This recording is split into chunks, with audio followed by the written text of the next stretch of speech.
আমরা গান বাজনার মানুষ তো। হ্যাঁ, সবখানেই গান বাজনা হয়। স্টোভও গান করতে করতেই রান্না করে। হ্যাঁ, শিল্পীর এটা খুব একটা ভালো অভ্যাস। আরে চুড়িটাও করতে পারছি না, যেন এটা খালি থাকবে একদম হাত, মাঝে মধ্যেই ছ্যাঁকা খায়। আমি হেভি পুড়ে যাই গো।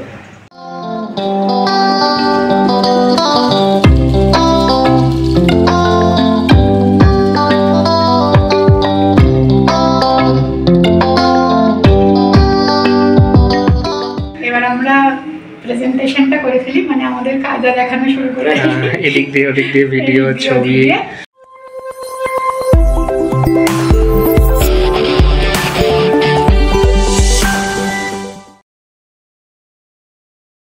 ওয়েলকাম ব্যাক টু গানে আড্ডায়। গুড মর্নিং সকলকে, আশা করি সবাই খুব ভালো আছো। আজকে তো সানডে, সকলের বাড়িতে তো মাছ মাংস বেশ মজিয়ে তজিয়ে রান্না হচ্ছে। আজকে আমরা যথারীতি কালকে লেট নাইট মুভি দেখে দেরি করে উঠেছি ঘরেই। হ্যাঁ, দেরি করে ওঠাতে তো আজকে আর কোথাও বাজার টাজার যায়নি। আজকে না মানে একই রকম বলে না যে থালিতে হয় রাজমা চাওয়াল, ছোলে চাওয়াল, তারপরে কারি চাওয়াল, আজকে ওরকমই একটা কিছু বানিয়ে নেবো। আজকে কিন্তু কারি চাওয়াল বানাবো। এটা হচ্ছে মেন অরিজিনটা হচ্ছে রাজস্থানের, কিন্তু পাঞ্জাব, গুজরাট, হরিয়ানা এবং মহারাষ্ট্রেও অনেক সংখ্যক লোক কিন্তু এই রান্নাটা খায়। খুব ফেভারিট ডিশ ওদের আর কি। হ্যাঁ, খুব ফেভারিট ডিশ। পাঞ্জাবে তো বেশি। ওদের কারি পাকোড়া চাওয়াল আবার করে, পাকোড়ার মতো একটা বানিয়ে। মানে আমিও আজকে বানাবো, তো ওই সব মিলিয়ে মিশিয়ে নিই। আমার রান্না তো তোমরা কম বেশি যারা দেখো তারা জানো আমি এখান থেকে একটু নিই, ওখান থেকে একটু নিই, নিজের মতো বেঙ্গলি স্টাইল কারি পাকোড়া চাওয়াল। তো যাই হোক, সেরকম ভাবেই বানাবো। চলো বানিয়ে ফেলি ঝটপট। প্রথমে পকোড়াটা আগে রেডি করে নেবো। হ্যাঁ, তো এখানে আমি দুরকমভাবে পেঁয়াজ কুচিয়ে রেখেছি। এটা পকোড়ার জন্য লাগবে আর এটা লাগবে কারির জন্য। কারি মানে তো গ্রেভিটা কি বলছে না? এর ক্ষেত্রে পেঁয়াজটা এভাবে কেটেছি। এটা যে যার পছন্দ অনুযায়ী কাটলেই হবে, একটু হাত দিয়ে ছাড়িয়ে নিই। এখানে একটু আদা রসুন থেতো করে রেখেছি, সব এখানে একেবারে রেডি করা আছে। হ্যাঁ, রসুন কুচোনো, আদা কুচোনো, এই দুটো একটু একসাথে থেতো করা, ধনে পাতা, কাঁচা লঙ্কা। তো এই যেটা থেতো করে রেখেছি রসুন আর আদা, সেটা দিয়ে দিলাম। এইবারে ড্রাই স্পাইসেসগুলো দিয়ে দেবো। লবণ, হলুদ, লঙ্কার গুঁড়ো, জিরের গুঁড়ো, একটু ধনের গুঁড়ো,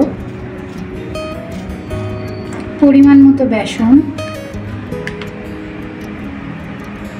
কাঁচা লঙ্কা কুচোনো, ধনে পাতা একটু বেশি করে দিলে খেতে ভালো লাগে। দিয়ে এটা মাখিয়ে নেব। নুন দিয়েছি তো, পেঁয়াজ থেকে এমনি জল ছাড়বে, বেশি কিন্তু জল দেওয়ার দরকার নেই। আর একটু বেসন দিতে হয়েছে আমায়, আর দেব অল্প একটু খাবার সোডা। এই খাবার সোডা দিচ্ছ? খাবার সোডার জায়গায় না ইয়েও দিতে পারো, ইনোও দিতে পারো, ভালো হয়, বেশ গোল গোল ফোলা ফোলা হবে পাকোড়াগুলো। আর কিন্তু জল টল দেবো না। এবারে এটাকে 10 মিনিট মতো ঢাকা দিয়ে রেখে তারপর ভাজবো। এখানে না পর্যাপ্ত পরিমাণে আমি দই নিয়ে নিয়েছি। মাঝারি মাপের 2 বাটি দই আছে, আর সেই বাটিরই 1 বাটি পরিমাণে দেব বেসন। এবারে ভালো করে এটাকে একটু ফেটিয়ে নেব। এই দই আর বেসন দিয়ে কি হবে? কারিটা হবে, মানে ওই গ্রেভিটা এটা দিয়ে তৈরি হবে? হ্যাঁ হ্যাঁ। এটাতে কিন্তু এখন কোনো ড্রাই স্পাইসেস দিইনি। এর আগে একদিন কারি চাওয়াল বানিয়েছিলাম না তো, সেটা কি হয়েছিল জানো তো, এতটা মানে তরিজুত করে হয়নি, তাই আর দেখানো হয়নি। যেহেতু আজকে ওই বললাম দেরি হয়ে গেছে বানাবো, তাই ভাবলাম দেখিয়ে দিই। আর এই তরিজুত করে বানাচ্ছ? তরিজুত করে হচ্ছে, আগের দিন ফাঁকিবাজি হয়ে বানাচ্ছ। ফাঁকিবাজি, হ্যাঁ, রোজ তো আর সব রান্নায় তরিজুত হয় না। তেলটা কিন্তু গরম হয়ে গেছে, এবার পকোড়াগুলো ভেজে নেব। খাবার সোডা দিয়েছি তো, বেশিক্ষণ রাখবো না গো, 10 মিনিট রাখিনি, মিনিট 5 মতো ছিল। এবারে ভেজে নেব পকোড়াগুলো।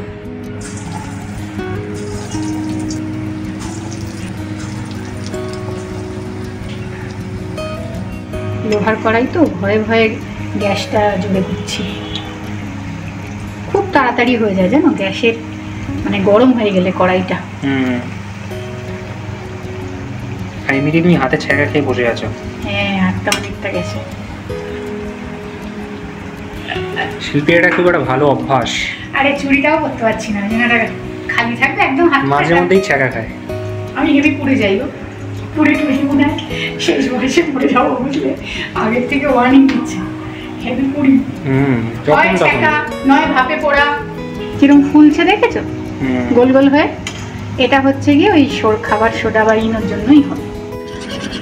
এটা কিন্তু খুব ভালো করে ফেটিয়ে নিয়েছি। এবারে যা দই দিয়েছি তার ডবল জল দেব, এবং কি বলে ওটা, পরেও আবার জল লাগতে পারে, সেটা বুঝে পরে দেবো।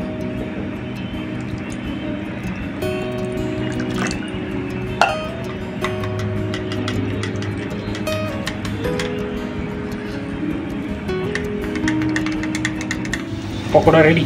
হ্যাঁ, মুড়ি দিয়ে খাওয়া যাবে? খাবে মুড়ি দিয়ে। দেখেছো কেমন গোল গোল করে ফুলেছে? এটা ওই খাবার সোডা বা ইনো যদি দাও তার জন্য তুলে নি। হ্যাঁ, বেশি কথা বলতে বলতে হাত করে পুড়ে যাবে তখন।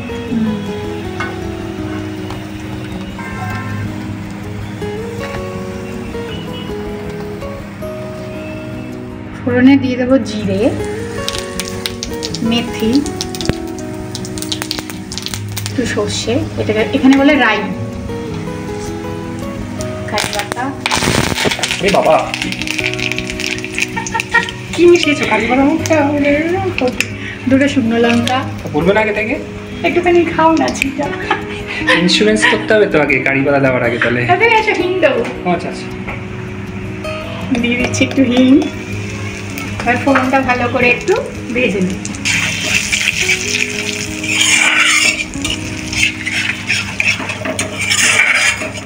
দিয়ে দেবো রসুন কুচোনো, আদা কুচোনো। এখানে কিছু আর পড়বে না তো? একটু খাও না গো, আমি তো কতবার পুড়ে যাই, তুমি না একটু তেলের ছিটা খেলে। আর দিয়ে দেবো যে পেঁয়াজটা কুচিয়ে রেখেছিলাম সেটা। দিয়ে দিচ্ছি একটু লঙ্কা, আর ভালো করে ভেজে নিই।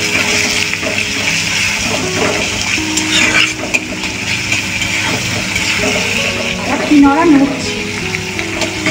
এটা একটা মিউজিক্যাল গ্যাস, মানে মিউজিক্যাল স্টোভ। আমরা গান বাজনার মানুষ তো। হ্যাঁ, সবখানেই গান বাজনা হয়। স্টোভও গান করতে করতেই রান্না করে। হ্যাঁ, দিয়ে দিচ্ছি একটু লঙ্কার গুঁড়ো। লবণ কিন্তু এখন দেবো না, হ্যাঁ, লবণ একটু পরে দেবো। দিয়ে দিচ্ছি একটু জিরের গুঁড়ো, একটু চিনি, অপশনাল একদম।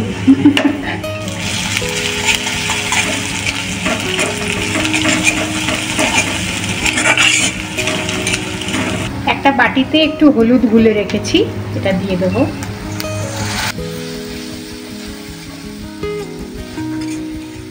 মশলাগুলো একটু সামান্য ভাজা হয়ে যাক, কাঁচা গন্ধটা চলে গেলে এবারে দই আর বেসনের যে এটা তৈরি করে রেখেছি, মানে কারিটা, হ্যাঁ কারিটা, এটা দিয়ে দেবো। মশলাটা ভাজা হয়ে গেছে, এবারে এই কারিটা দিয়ে দেবো।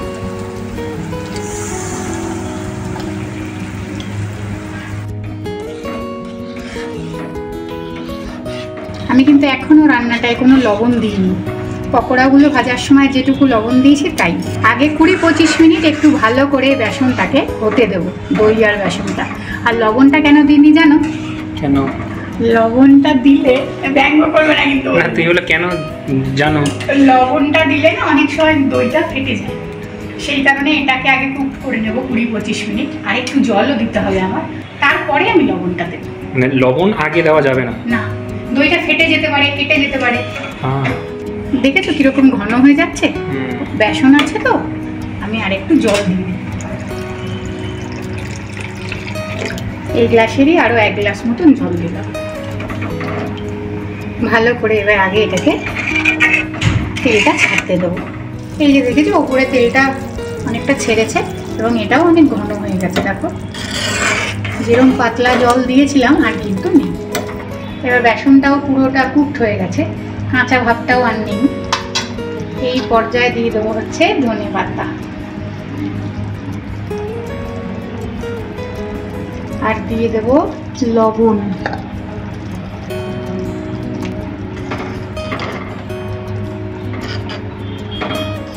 এবারে দিয়ে দেবো পকোড়াগুলো। একটা রেখে দিতে পারে? কেন খাবো একটা। তাহলে এটা একটু ভেটকে গেছে, এটা খেও। আচ্ছা,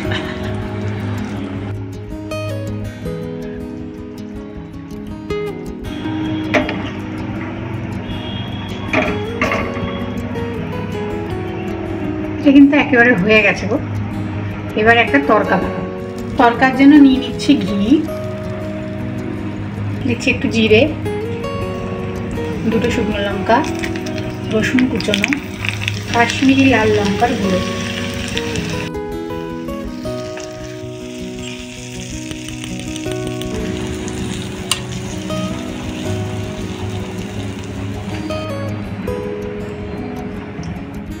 তাহলে ডাল, এটা ডাল? আরে ডাল না, ডালের মতন দেখতে লাগছে, এটা ডান। কি বলছো? ডাল? ডান তো। হ্যাঁ, আজকে কিন্তু আমি প্লেন ভাত, দেখো ভেবেছিলাম একটু জিরা রাইস করবো, কিন্তু এখন এত অসম্ভব খিদে পেয়ে গেছে। হ্যাঁ, জিরে লাগবে না, এমনি রাইসেই হয়ে যাবে। জিরা রাইস হবে না। এবার আমরা প্রেজেন্টেশনটা করে ফেলি, মানে আমাদের কাজটা দেখানো শুরু করে। এদিক দিয়ে ওদিক দিয়ে ভিডিও, ছবি।